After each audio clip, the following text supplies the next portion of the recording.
정말 블랙핑크와 레이디 가가가 합동 공연 제안을 대통령이 보고받지 못했다는 이유로 핵심 외교비서관을 내쫓고 대미 정책을 총괄하는 국가안보실장이 사퇴한다는 말입니까? 언제부터 대한민국 대통령 안보실이 이토록 허접한 곳이 되었습니까?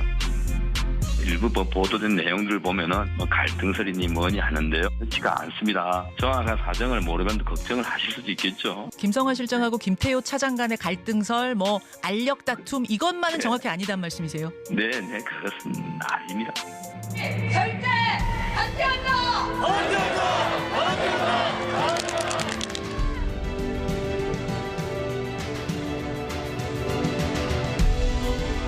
물잔의 반을 채웠으니 나머지 반은 일본이 채울 것이라고 말했지만 결과는 반잔을 채우기는커녕 그 우리가 채운 물잔마저 집어찼습니다.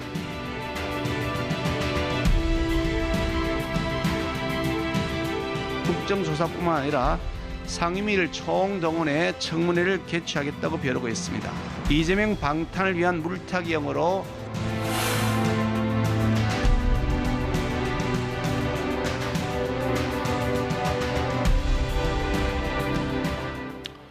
네, 여의도 사사건건 시간이죠. 장성철 공론센터 소장, 또 김성애 정치연구소 싱크와이 소장 두 분 나와 있습니다. 어서 오십시오. 네, 안녕하세요. 외교 안보 얘기부터 하지 않을 수가 없겠습니다. 일단 정리를 해드리면 대통령 방미를 한 달 앞두고 이 의전비서관, 외교비서관, 급기야 안보실장까지 사퇴를 하고 바로 또 조태용 주미대사가 안보실장에 임명이 됐고 어쨌든 초유의 사태다 이렇게들 보시는데 일단 장 소장님 어떻게 보십니까? 여러 가지 설들이 있죠. 김태호 1차장하고의 갈등 알력설이 있었고 또한 업무 보고를 제대로 안 했다라는 것. 예. 그리고 그동안의 여러 가지 외교적인 문제에 대한 것들이 쌓였다. 이렇게 볼 수밖에 없는데 단순히 그냥 블랙핑크 문화 행사 이거 업무 보고 잘 안 해가지고 잘렸어? 그만뒀어? 경질했어? 이런 식으로 단순하게 보는 것은 좀 무리가 있어 보인다라고 말씀을 드리고요. 물론 국민의힘의 이철규 사무총장은 알력설 말이 안 돼요라고 하지만 지금까지 나온 언론 보도를 종합을 해보면 김태호 제1차장과 김성환 실장 사이가 상당히 불편했다. 예.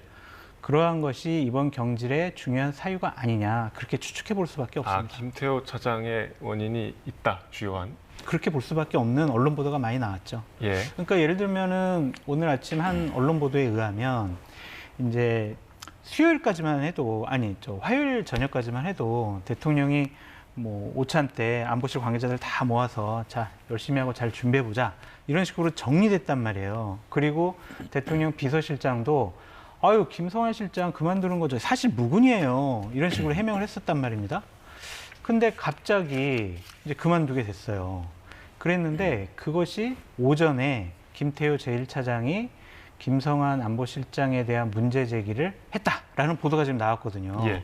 그것이 결정적인 이유가 아닐까라고 생각을 해봅니다. 그럼 어제 하루에 다 일어난 일이란 말씀이신가요? 그런 것 같아요. 왜냐하면 어제만 해도 아침 조간에도 네. 대통령실이 김성환 실장 경질에 맞아요. 대해서 강하게 부인했단 맞아요. 말이에요. 그러니까 그저께 밤하고 어제 오전과는 좀 상황이 많이 바뀐 것 같다. 예. 그럼 어제 오전에 무슨 일이 있었느냐? 그거는 이제 김태호 제1차장이 대통령에게 여러 가지 김성환 실장에 대한 문제 제기를 했다라는 것이 언론 보도에 나왔기 때문에 결정적인 변수는 그거라고 볼 수밖에 없다라고 말씀드립니다. 김 소장님, 이게 장 소장님 말씀대로 이게 하루에 다 일어난 일이라면 그것도 좀 이상한 거 아닙니까? 저는 일단 조태용 주미대사를 이미 불러들이는 계획을 세웠다라고 하는 것은 1, 2주 전부터 계획이 되어 있던 일로 이미 계획이 돼 있다? 보는 게 맞을 것 예. 같습니다.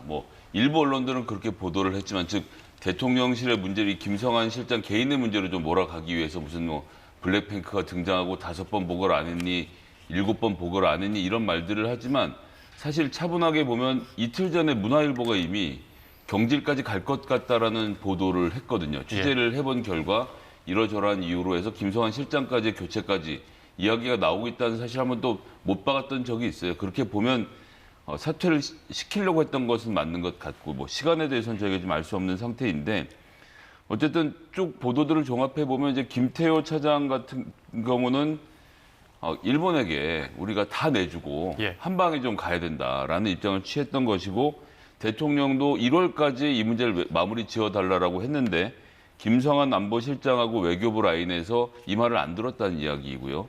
외교부 실무 관계자들의 얘기도 직접 들어보니까 지난번 박근혜 대통령 경대 정도의 양보는 가능하지만 지금처럼 이렇게 다 내주는 협상은 안 된다라는 입장을 좀 완강하게 버텼던 것 같아요. 그럼 김태호 차장이 한일 정상회담에 좀 속도를 강조했다 이런 말씀이신가요? 그러고 그 주장에 윤 대통령은 동의를 했고 그리고 그 주장에 따르지 않는 김성한과 외교부를 항명했다라고 본 거죠. 왜 내가 시킨 대로 빨리 해서 일본 마음이 흡족하게 하지 않느냐라는 점이 부딪혔던 것이 하나. 예. 그리고 오늘 이제 중앙일보에서 또 보도를 했지만 그 우리 김일범 의전비서관의 후임으로 김승희 선임행정관이 예. 임명될 예정이라는 기사가 나왔더군요. 이분은 2009년에 김건희 여사와 함께 고려대 미디어 대학원에서 동문 수학했던 사이이지 않습니까? 예. 이 선발될 때부터 여러 가지 말이 많았었는데 뭐 아이오 라이브 마케팅이라는 회사의 대표였다고 하죠.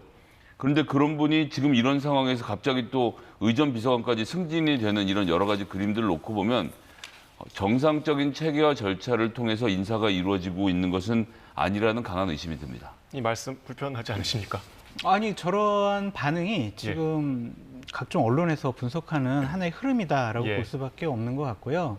일단은 저는 이번 외교안보팀 인사와 관련해서는 이충면 신임 외교비서관이 임명된 거를 좀 주목해서 봐야 한다라고 예. 말씀을 드려요. 왜냐하면은 이충명 비서관 같은 경우에는 이명박 정권 때 김태호 제1차장과 함께 일한 외교부에서 김태호 차장이 가장 아끼는 후배 부하 중에 한 명이에요. 예.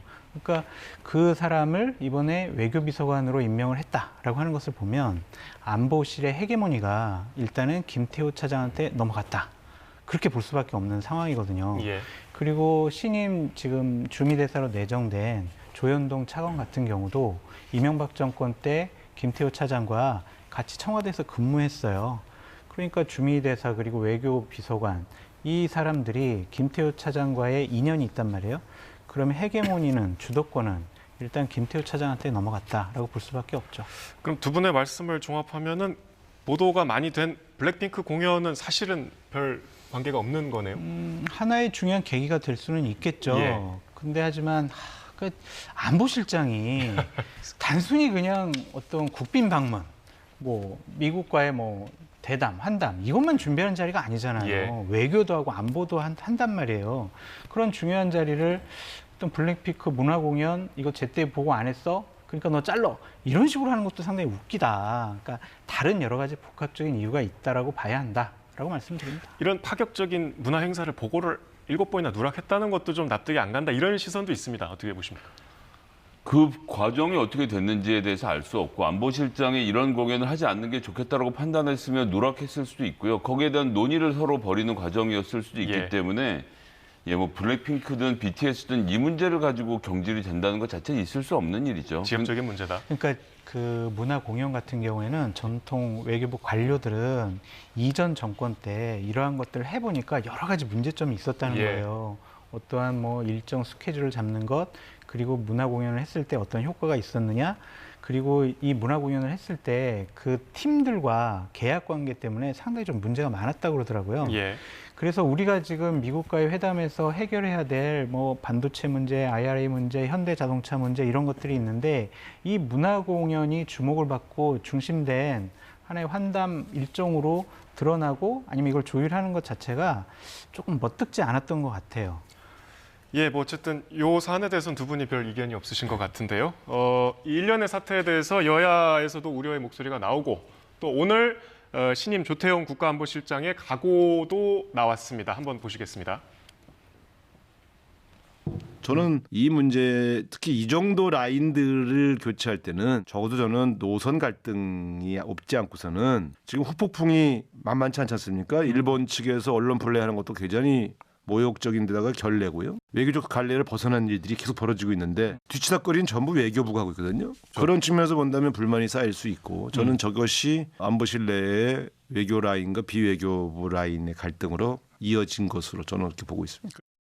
그게 외교에서 먹힐까요? 기시다는 나름 외상 출신이거든요. 이 사람 외무부 장관 출신이에요. 그런데 이 사람한테 가가지고 그렇게 해서 풀어내는 게 과연 좋은 전략이었을까? 바이든은 어떤 사람인가요? 외교적으로는 바이든만큼 단련된 사람이 없을 거예요. 바이든 술도 안 마셔요. 그러면 이제 어떻게 해야 되는 상황인지가 약간 좀 걱정입니다.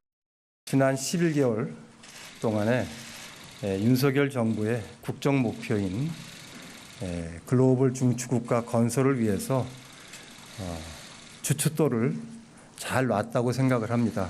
그러기 위해서는 우리 안보실을 포함한 이 대통령실의 전 구성원들이 한 마음으로 또 원팀으로 노력해 나가는 것이 반드시 필요하다고 생각하고 네, 조태용 신임 실장 말까지 들어보셨는데 이 물러난 김성한 실장은 뭐 윤 대통령의 외교 과외교사다 이런 말까지 그렇죠. 있는데 네. 그럼 이제 외교안보 컨트롤타워는 조태용 실장입니까? 그렇게 되겠죠. 왜냐하면은 그 대통령실에서 이러한 분위기가 있었던 것 같아요. 그러니까 지금 현재 주도권과 헤게모니는 김태효 안보실 1차장한테 넘어가 있긴 하지만 예. 바로 안보실장으로 영전을 시키는 것은 좀 여러 가지 문제가 있겠다. 그래서 다른 적임자를 찾아봐야 된다라고 판단을 해서 조태용 주미대사를 임명을 한 것 같습니다. 어쨌든 조태용 주미대사 같은 경우도 외교부에서도 근무를 했고 다자간 뭐 북핵 외교 이런 거 다 해본 분이거든요. 그리고 실력도 뛰어나고 유능하다는 평가를 받고 있기 때문에 이분도 호락호락하지가 않아요. 그래서 김태효 차장이 아무리 헤게모니를 잡더라도 쉽게 자신의 권한과 영역을 내어주진 않을 것 같아요. 그리고 전임 실장과 갈등설이 지금 불거졌잖아요. 예. 김태효 1차장도 조금 더 처신을 조심할 필요가 있어요. 신임 안보실장이 왔는데 또 여러 가지 갈등, 외교비서관도 내 사람이고 주미대사도 내 사람인데 내가 안보실장보다 못할 게 뭐가 있어. 이런 식의 행동과 이미지를 줘서는 안 된다라고 말씀드립니다. 오히려 갈등을 좀 경고하시는 느낌이 네. 듭니다. 주미대사가 갑자기 실장이 됐고 그러면 이제 주미대사란 자리는 바로 임명을 할 수가 없지 않습니까? 네. 여러 가지 절차가 있기 때문에 그러면 당장 4월로 예정된 한미 정상회담은 주미대사 없는 상태에서 물론 뭐 대행이 있겠습니다만 진행이 될 텐데 이거는 뭐 차질이 없을까요? 일단 조태용 대사 같은 경우도 갈 때 아그레망이 2주 정도에 금방 끝났거든요. 예. 그러니까 미국이 얼마나 기간을 두고 하느냐는 사실 미국이 정할 문제라서 저희가 말하긴 곤란하지만 어쨌든 미국 입장에서 굉장히 황당할 겁니다. 한미 국빈 만찬 12년 만에 벌이는 만찬을 코앞에 두고 주미대사를 교체하는 강수를 둔 것 아닙니까? 근데 저는 윤석열 대통령이 아마 김기현 당대표 선발 과정에서 아이디어와 힌트를 얻어서 같은 방식으로 진행하는 것 같은데요. 그러니까 뭐 있으나 마나한 사람을 세워놓고 본인이 직할 통치하는 특히나 외교안보 분야 관련돼서는 김태호 차장하고 직거래를 하겠다라고 선언을 한 상태로 보여집니다. 그러니까 당정을 할 때는 윤핵관과 대통령의 직거래 그리고 거기에 그런데 크게 반대하지 않으면서 자리에 앉아있을 김기현 대표를 임명한 것과 마찬가지로 이 외교안보에서는 김태호와 대통령의 직거래 거기에 대해서 큰 뭐 이런저런 말을 하지 않고 앉아있을 조태용 안보실장을 앉힘으로써 자기가 직접 소통하는 사람들과 국정을 챙기겠다는 대통령의 의지를 보여주는 것이기 때문에 보여준 것으로 저는 지금 분석이 되기 때문에 조태용 안보실장 그닥 큰 소리를 내지 않고 그냥 그 자리에 가만히 앉아있을 확률이 저는 높다고 봅니다. 그러면 아까 제가 처음에 장 소장님한테 드렸던 외교 컨트롤 타워는 김태호 차장이란 말씀. 윤석열 대통령이죠. 예. 당정 융합 이야기 하지 않습니까? 예. 당도 윤석열 대통령이 직접 하시고 돌아가는 꼴이 너무 안 되겠다. 내가 직접 하겠다. 다만 내가 김태효의 조언은 듣겠다. 예. 정도일 테니까요. 예. 대통령께서 직접 하신다고 보면 되겠습니다. 그렇게 저렇게 폄하하는 것은 좀 옳지 않다는 생각이 들고 그러니까 대통령실의 시스템이 지금 부족한 부분은 있지만 안보실장이라는 자리가 주는 무게감이 있거든요. 예. 그래서 대통령께서 안보실장을 또 무시하고 아니면은 제껴놓고 김태호 차장과 함께 외교안보 사항을 컨트롤한다?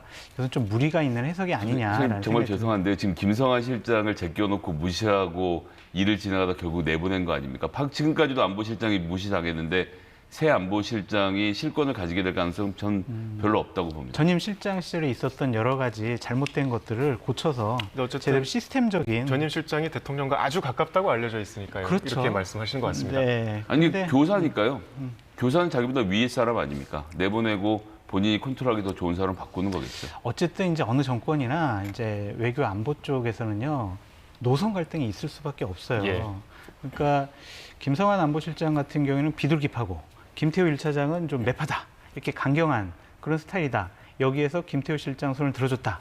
이렇게 보는 것도 좀 무리가 있어 보인다. 예. 앞으로 조태용 실장이 잘할 거다. 기대해 보시라. 한미일 군사협조에 대해서 굉장히 강조하고 있는 김성한 실장하고 김태호 차장 사이에서 그렇게 큰 외교적 견해 차이는 저는 발견하지 못했습니다. 예, 뭐 이 문제는 여기까지 하겠습니다. 뭐 하여튼 그런 일이 없기를 바라면서요. 네. 이런 가운데 오늘 또 이제 후쿠시마 수산물 또 이슈가 새로 나왔습니다. 그 국회 얘기를 좀 해볼 텐데요. 네. 일단 여야 공방이 좀 거세졌습니다. 원래 한일 정상회담에 대한 국정조사를 민주당에서 요구했는데 또 국민의힘에서는 이게 이재명 물타기 방탄 국회다. 그러니까 한쪽에선 규탄, 네. 한쪽에선 방탄. 좀 이렇게 나오고 있어요. 지금 이재명 대표 SNS에 뭐 이런 글도 남긴 상황이고. 맨날 싸워요 이렇게. 예. 어떻게 보십니까? 먼저 김 소장님부터. 그러니까 우리나라가 물 반잔을 따라서 자 반잔을 채워주십시오라고 보냈는데 예. 일본이 오염수를 반을 채운 거거든요. 이런 예. 모욕을 당했는데 왜 이런 모욕을 당했는지 사실관계를 확인해보자는 주장이 지나친 주장인가요? 지금 뭐 독도는 우리 땅이다라는 이야기 기시다 총리가 독도 얘기도 언급했다고 하고 예. 후쿠시마 관련돼서도 얘기가 나왔다고 하고 멍게 얘기 나왔냐고 물어보니까 대통령실의 궁색한 답변이 멍게라는 단어는 나오지 않았다. 그럼 수산물이라는 단어가 아마 나왔겠죠. 그러니까 이런 식으로 해당 문제에 대해서 굉장히 좀 뜨뜻미지근하게 반응을 하고 있어요. 정상적인 정상회담이었다라고 한다면 상대방이 이 독도 얘기를 꺼내면 기시다 총리가 꺼낼 수 있죠. 일본의 총리니까. 그러면 윤석열 대통령이 거기서 딱 회담을 끊고 항의를 했어야 될 거 아닙니까? 자, 기시다 총리님 좋지만 지금 우리의 고유한 영토의 문제에 대한 문제 제기를 하실 거면 여기서 회담 더 이상 진행할 수 없습니다. 저는 나가겠습니다라고 항의를 했다라고 한다면 그런 보도가 이어지고 난다면 대통령이 그래서 굉장히 강하게 항의했고 유감의 뜻을 표하고 나서 회담이 다시 재개됐다라고 설명하면 되는 문제인데 일본 언론은 그럼 없는 얘기를 지어내고 있겠습니까? 일본 관료들이 기자들에게 거짓말하는 것이거나 아니면 실제로 그런 얘기가 있었는데 우리나라 쪽에서 덮는 것이거나 둘 중에 하나일 텐데 이게 더군다나 동북아 지역에서 우리가 앞으로 30년 동안 어떻게 진행해 갈지에 대한 중요한 지금 포인트에 서 있는 문제라고 한다면 사실관계 확인해야죠. 근데 후쿠시마 수산물 뭐 오염수 얘기는 이제 교도통신에서 보도를 했는데 조금 전에 정진석 전 비대위원장이 좀 적극적으로 반박을 했더라고요. 당시에 자기가 배석을 해 있었고 사실과 다르다. 그러니까 뭐 대응이 아주 없는 건 아닌 것 같습니다. 그러니까 그런 정도 대응 갖고는 안 돼. 교도통신이 무슨 그냥 통신사가 아니라 우리나라로 치면 연합통신 같은 곳이고 일본의 관료들의 이런 말들을 다 옮기는 곳인데 이게 보도가 잘못됐다면 이렇게 넘어갈 문제입니까?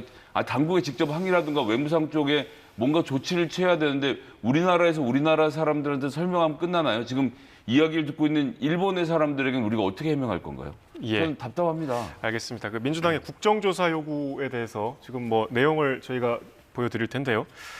어떻게 생각하십니까? 이게 뭐 바람직한 방향이라고 보시나요? 그 외교 정상회담 관련해서 국정조사가 한 사례가 있는지 지금 화면에 나오는 저런 조사 범위가 있습니다. 근데 정상회담과 관련해서는 옛날에 민주당 정권 하에서도 어떻게 정상회담 내용들을 다 낱낱이 밝히냐라고 본인들이 먼저 얘기를 했어요.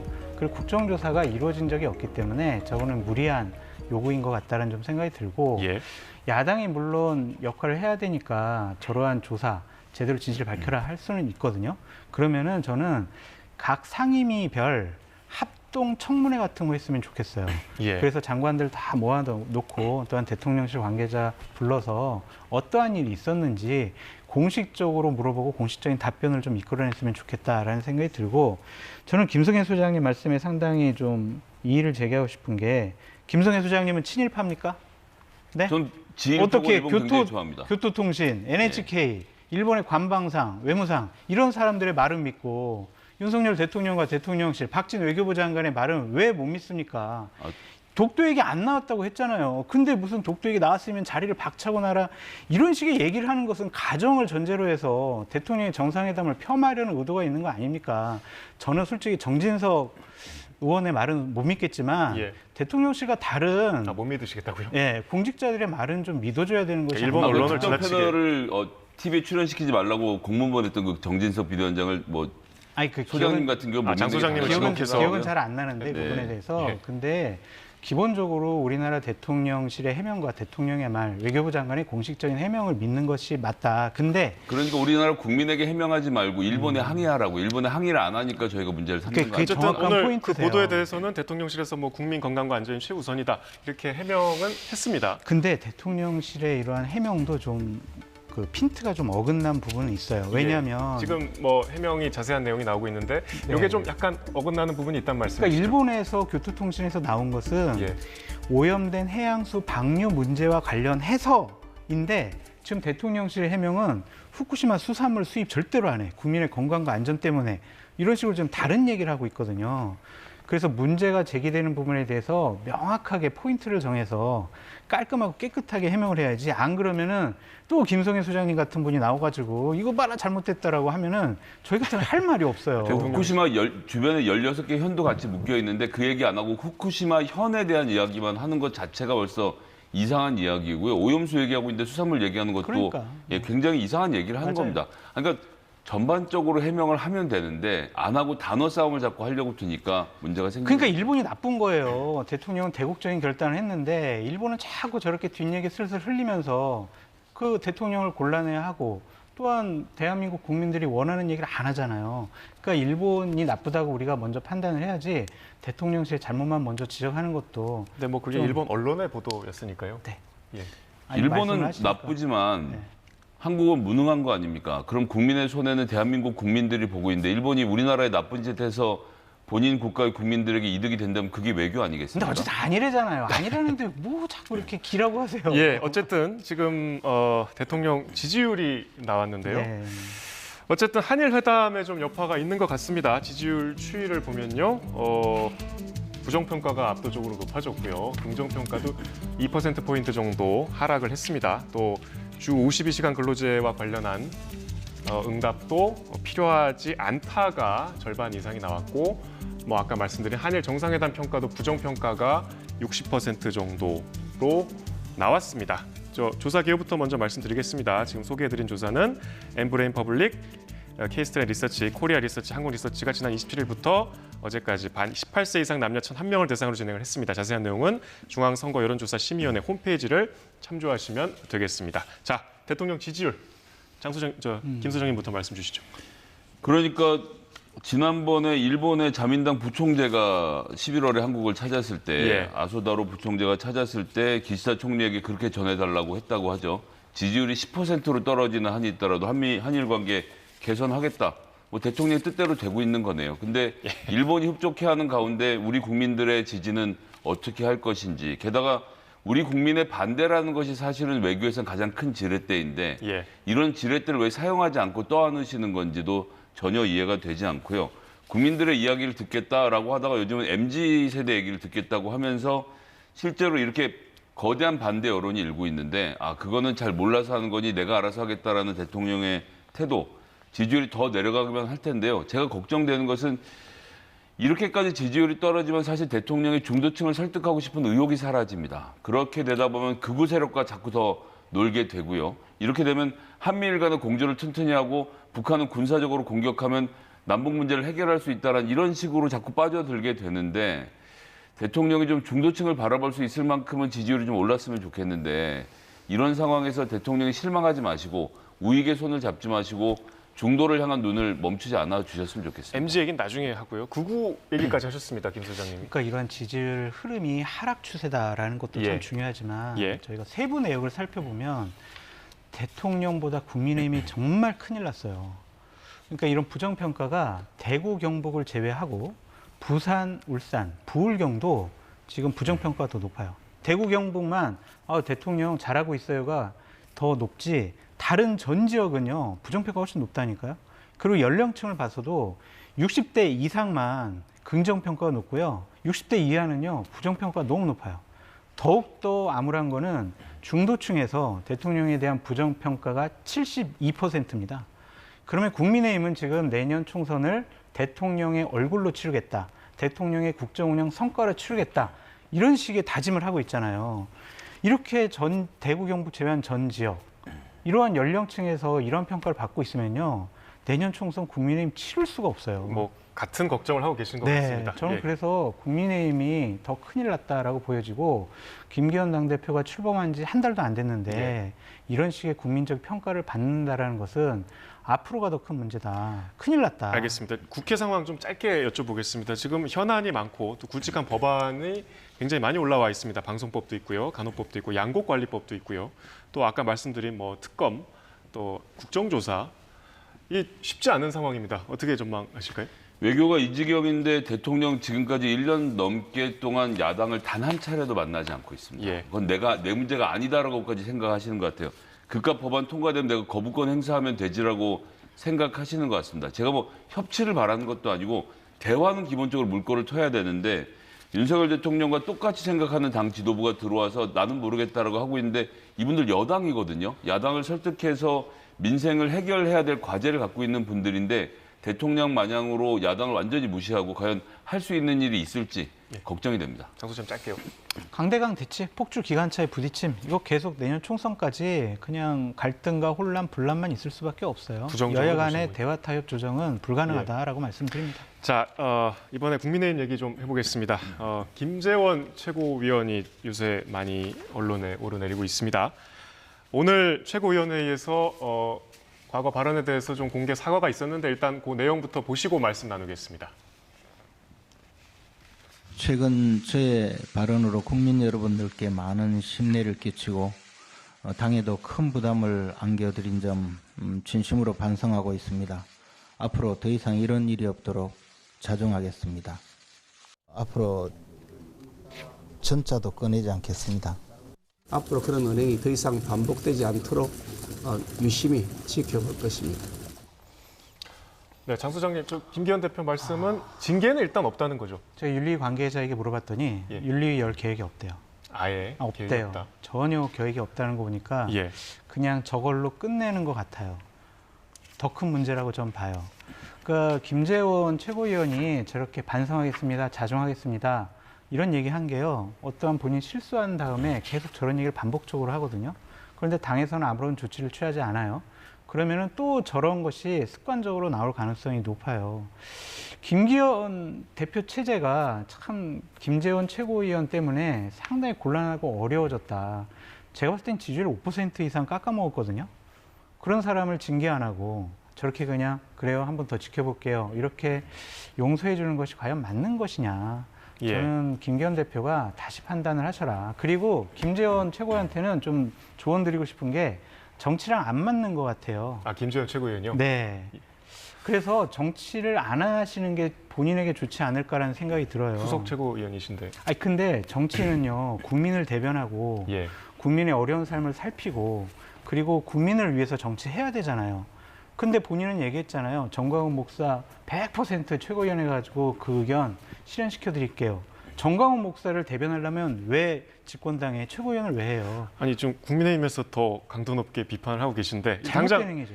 이준석 전 대표가 또 비판을 하고 나섰고 어쨌든 상대당의 어려움을 바라보는 입장은 어떠실까요? 그러니까 정광훈 목사의 위험을 다시 한번 확인한 것이죠. 예. 나와 나를 칭찬하는 사람들을 건드리지 말라라는 그 압력에 김기현 대표가 그대로 반응한 겁니다. 아유 뭐 이런 정도 하고 넘어갈 테니까 뭐 양두구역은 1년 줘도 이런 말은 그렇게 징계받을 일이 아니다라는 표현에서 전광훈 목사를 향한 김기현 대표의 경외심이 전 잘 드러났다라고 생각하고요. 예. 어쨌든 그 한 3만에서 5만 명 정도 되는 당원들의 표가 무섭고 그들의 의견을 존중하고 따라야 된다라고 생각하고 있는 거 아닙니까? 그럼 그렇게 하셔야죠. 3만에서 5만이라고 하셨는데 정광훈 목사의 동원력에 대해서도 좀 논란이 있습니다. 근데 김재원 최고가 오늘 공식적으로 해명을 했죠. 뭐 당원 그렇게 많이 가입 안 시켰고요. 뭐 그렇게 큰 도움 받은 것 같지 않습니다라고 본인이 얘기했거든요. 예. 그러니까 저기 가서는 저런 얘기하고 여기 가서는 이런 얘기하고, 그러니까 저런 분은 정치하면 안 돼요. 정치하는 분은 항상 일관된 목소리를 내야 해요. 그러니까 저는 예. 정치랑 안 맞는 것 같거든요. 김재원 최고위원은 정치를 해서는 안 된다. 네, 이렇게 비판을 안 맞는 것 같아요. 강도 높게 해주셨는데 정부에서 어제 어쨌든 노동시간 개편한 이후에 내수 진작안이 나왔습니다. 뭐 그중에 가장 눈에 띈 것이 여행비, 뭐 휴가비 지원 이 부분이 가장 보도가 많이 됐었고요. 뭐 그밖에 외국인 방한 관광 활성화도 있고 지역 소상공인 뭐 생계부담 경감 대책도 있었습니다. 김 소장님께 먼저 여쭤보겠습니다. 어떻게 보셨습니까? 그 이제 뭐 정부하고 당과의 소통을 강화하라고 하는데 예. 그런 게 있습니까? 윤석열 대통령이 시키는 대로만 하는 당 지도부를 만들어 놨으니 윤석열 대통령이 무슨 정책을 내놔도 박수만 칠 텐데요. 당정 간의 소통이라는 건 좀 불가능한 구조다라고 보기 때문에 지금 뭐 내수 활성화 대책은 뭐 그 내용대로 잘 집행했으면 좋겠고 이 내용 자체에 대해서 뭐 비판할 생각은 없는데 당의 이야기를 듣겠다라는 것은 아무도 말하지 않을 것이라는 점은 제가 쉽게 말씀드릴 수 있을 것 같습니다. 별로 이렇게 비중 있게 안 보셨군요. 네, 뭐 지금 이렇게 해서 내수 진작이 되는 문제는 아니라고 보고 지금 더 큰 문제는 특히 수출 문제, 대중무역이 지금 최고 적자를 기록하고 있는데 중국 문제를 어떻게 해결할지에 대한 대책이 아무런 없는 상태에서 내수만 진작하는 걸 과연 무엇이 해결될지. 이렇게 될 건 아니라고 걱정입니다. 말씀하셨습니다. 우리나라가 GDP 2천조 국가예요. 그런데 지금 600억 원을 서민들에게 나눠줘서 내수 진작하겠다, 온기가 뭐 퍼지도록 하겠다. 이것은 말장난에 불과한 것이 아니냐라는 생각이 들어요. 저는 문재인 정권 하에서 팬데믹 지원금이에요. 저희 지원금 드리니까 소고기 사 드세요. 이렇게 돈 뿌리기 그런 정책을 했을 때도 비판을 많이 했거든요. 국민의힘 계열의 정당에서도 그 부분에 대해서는 비판을 많이 했었습니다. 근데 그걸 그대로 닮아가잖아요. 서민들의 가계비를 보조해주면서 내수를 진작시키겠다? 이것은 허황된 말장난이다라고 볼 두 수밖에 분 다 없어요. 좀 회의적으로 보셨고요. 마지막으로 아까 2030 얘기 좀 해주셨습니다. 국민의힘이 어쨌든 의식을 하는 것 같습니다. 김기현 대표가 뭐 1,000원 아침밥도 먹고 이런 여러 가지 노력에 대해서 어떻게 평가를 하고 계실까요? 한심하죠. 한심하다. 대한민국의 대학이 324개가 있습니다. 예. 이 중에서 아침밥 1,000원을 하고 있는 학교가 혹시 몇 개인 줄 아십니까? 40개에 불과합니다. 예. 이걸 지금 60개로 늘리겠다는 것이거든요. 지방에 있는 대학들은 등록금만으로 운영이 안 돼서 학생도 모집이 안 돼서 지금 이런 특히나 이걸 하려면 정부가 1,000원, 학교가 2,000원, 그리고 학생이 1,000원, 이래서 4,000원짜리 아침을 1,000원에 먹는 것이거든요. 아예 시행할 능력이 안 됩니다. 일부 좀 재정이 탄탄한 국립대학이나 좋은 사립대학에서 지금 취하고 있는 정책인데 그걸 명문 사립대학에 가서 함께 먹어보고 이거 좀 더 늘렸으면 좋겠다라고 말하는 거. 7억짜리 사업을 24억으로 늘리면 어디에 온기가 갑니까? 그리고 대학에 가지 않은 청년들에게는 어떤 대책이 있나요? 아무런 대책도 없이 1,000원 아침 뉴스에 보도되니까 우리 가서 그것만 먹어보자라고 가서 먹은 다음에 이걸로 MZ세대를 어떻게 할 수 있다? 그러니까 기본적으로 어떻게 틀을 만들겠다는 게 없이 그냥 이슈에 쫓아가서 잘 되지도 않는 이야기를 하는데 MZ가 듣겠습니까? 알겠습니다. 이렇다 보니까 이제 이준석 뭐 천하람 영입 얘기까지 나옵니다. 짧게 좀 그분들에게 왜 자꾸 저는 짧게 얘기하라고 그러시고 왜 김성애 소장 길게 얘기하라고 하세요? 그 천하영인 품는다 그래서 MZ세대가 그래 와 천하람에게 당직 줬으니까 우리가 다시 지지해야지 그러겠냐고요. 그러니까 지금 장해찬 청년 최고위원이 본인이 이준석 대체자 하겠다고 그랬고 청년 정책을 제대로 해서 2030 세대 끌어오겠다고 했잖아요. 장해찬 최고위원의 역할을 한번 주목해 보시죠. 열심히 지금 일하고 있으니까. 그러니까 뭐 지금 보도가 되는 뭐 이준석 영입 이런 것들은 그 천하람 위원장도 뭐 자리 준다고 받을 생각이 없더라고요. 그렇기 때문에 그거는 그냥 뭐 포용하겠다라는 이미지를 주고 싶어하는 것이지 실질적인 효과가 있다라고 보여지기는 어려워요. 알겠습니다. 장 소장님 다음 시간에 시간 좀 많이 드릴게요. 감사합니다. 오늘 두 분 말씀 잘 들었습니다. 고맙습니다.